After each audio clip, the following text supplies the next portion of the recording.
রাজ্য সরকারের শিক্ষা দপ্তরের মুখে সপাটে চপেরাঘাত প্রাথমিক শিক্ষকদের। এই ছবি উলট পুরাণের। 2010 সালে তৈরি হওয়া দেবীচক জুনিয়র হাই স্কুলকে পুনরুজ্জীবিত করলেন দেবীচক প্রাথমিক স্কুলের শিক্ষকরা। কিভাবে? গল্পটা তাহলে পুরোটা শুনুন।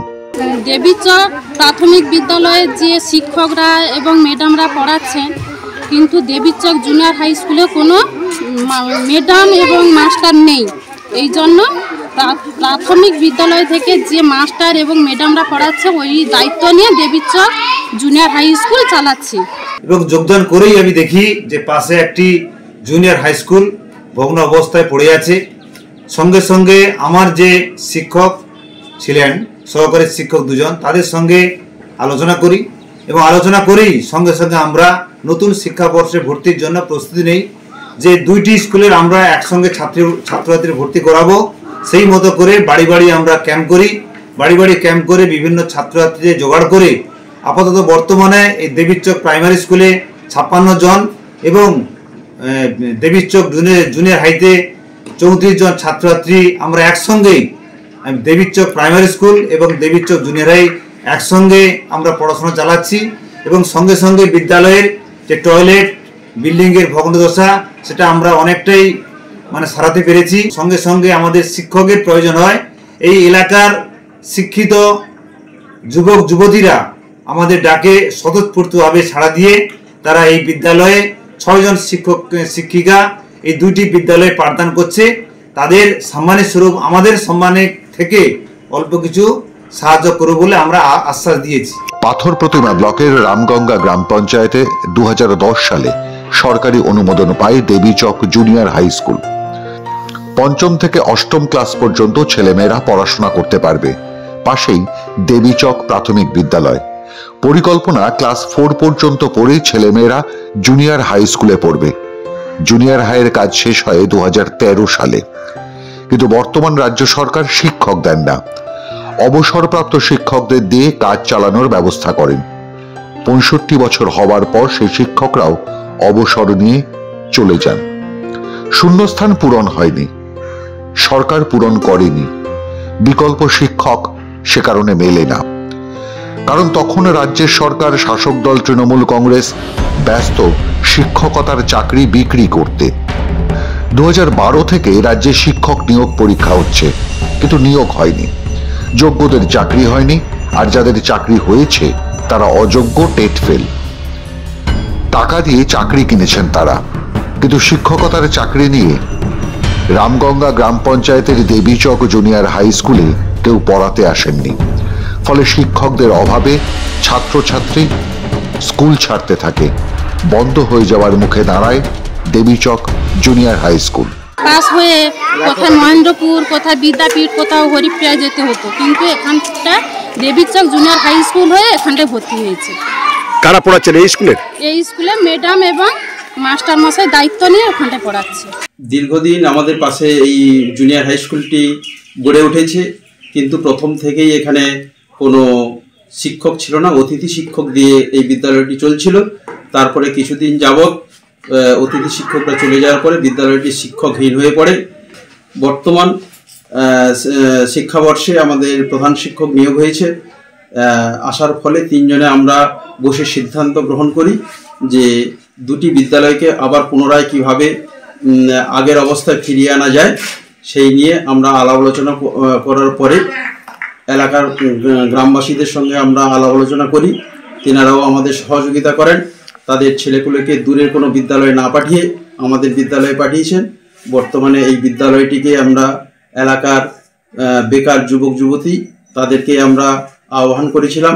তারাও আমাদের অল্প পারিশ্রমিকে এখানে তিনারা পরিশ্রম করছে। ঠিক তখনই এগিয়ে আসেন পাশের প্রাথমিক স্কুলের শিক্ষকরা। নিজেরাই বিনা বেতনে পড়ানোর দায়িত্ব নেন ছাত্রছাত্রীদের, যাদের এতদিন তারাই পড়িয়েছেন প্রাথমিকে। সাহায্য করতে এগিয়ে আসেন পাথর প্রতিমা ব্লকের উত্তর চক্রের এসআই বা অবর বিদ্যালয় পরিদর্শক শ্যামল মল্লিক। এরকম অনেক পাথর প্রতিমা ব্লকে জুনিয়র হাই স্কুল বন্ধ হয়ে গেছে। আমাদের এই স্কুলটাই তো বন্ধই হয়ে গেছিল। বর্তমান আমাদের যিনি আশিস বেরা মহাশয় প্রধান শিক্ষক নভেম্বর মাসে যুক্ত হয়েছেন। উনি আমাদের সঙ্গে আলোচনা করেন যে আমরা যদি শিক্ষক শিক্ষিকা সবাইকে নিয়ে আমাদের নিয়ে একটু আলোচনা হয় যে বর্তমান যে অভিনব পদ্ধতিতে যে প্রযুক্তিগতভাবে উন্নত পড়াশোনা তার সঙ্গে তাল দিতে গেলে কিছুটা পড়াশোনার পরিবর্তন ঘটিয়ে এবং স্কুলটাকে যাতে পুনর্জীবিত করা যায় সেইভাবে আলোচনা হয়। সেই মতন প্রধান শিক্ষক সমেত আমাদের আর অন্যান্য সহকারী শিক্ষকরা সবাই মিলে স্টুডেন্টদের বাড়িতে যায়।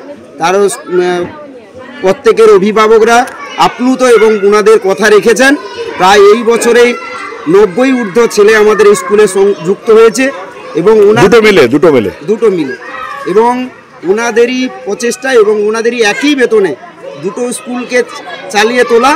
শিক্ষকরা রামগঙ্গা গ্রাম পঞ্চায়েতের বাড়ি বাড়ি ঘুরে ডেকে এনেছেন ছেলে মেয়েদের, বুঝিয়েছেন অভিভাবকদের কেন পড়াশোনাটা করা দরকার, আর নিজেরাই পয়সা ঢেলে সাফা করিয়েছেন বন্ধ হয়ে যাওয়া স্কুল, বানিয়েছেন ক্লাসরুমের পার্টিশন, ছেলে মেয়েদের জন্য আলাদা টয়লেট।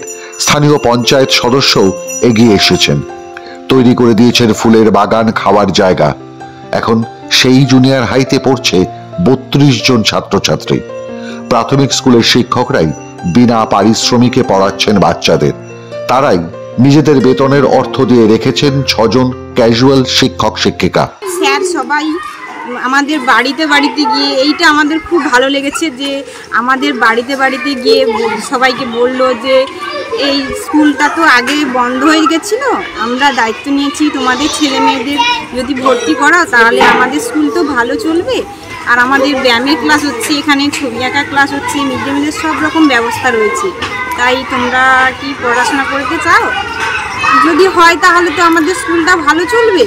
তাই আমরাও ভালোই ঠিক আছে ভর্তি করে দাও। স্যার যখন দায়িত্ব নিল দেখা যাক কিরকম হয়। এখন খুব ভালো হচ্ছে, এখন তো খুব ভালো হচ্ছে। স্বাভাবিক কারণে খুশি অভিভাবকরা, তারাও চাইছেন তাদের ঘরেও শিক্ষার আলো জ্বলুক, তাদের ঘরের অন্ধকার কাটুক। এবং প্লাস বিএড এবং এমএ আছে, তাই আমি বাড়িতে কেন বসে থাকবো, শিক্ষার আঙিনায় যদি এসে যদি আমি আরও বাচ্চাদের পাশে দাঁড়াতে পারি এবং তাদেরকে যদি শিক্ষিত করতে পারি, সেই জন্য যখন শিক্ষকরা আমাদেরকে বলল যে এরকম একটা উদ্যোগ নিয়েছে, তাই বাড়ির অভিভাবকরাও বলল যে না এটা একটা ভালো কাজ করো বলে সাপোর্ট করাতে আমরা এসছি স্কুলে পড়াতে। রাজ্যের সরকার এগিয়ে আসেনি রাজ্যের শিক্ষা দপ্তর, তারা শিক্ষক দেয়নি, কারণ রাজ্যে শিক্ষক নিয়োগ বন্ধ গত 12-13 বছর ধরে। রাজ্যের গোটা শিক্ষা দপ্তর আপাতত জেলখানায় চাকরি চুরির অপরাধে। শুরু হবে বিচার, অপেক্ষায় বাংলা। আর তারই মধ্যে বিকল্প রাস্তায় হাঁটলেন পাথর প্রতিমা ব্লকের রামগঙ্গা গ্রাম পঞ্চায়েতের দেবীরচক প্রাথমিক স্কুলের শিক্ষকরা। কারণ হয়তো তারা বিশ্বাস করেন সরকার অন্ধকারের হলেও আলো জ্বালাতে হয় শিক্ষকদেরই। মাধ্যম ব্যুরো রিপোর্ট।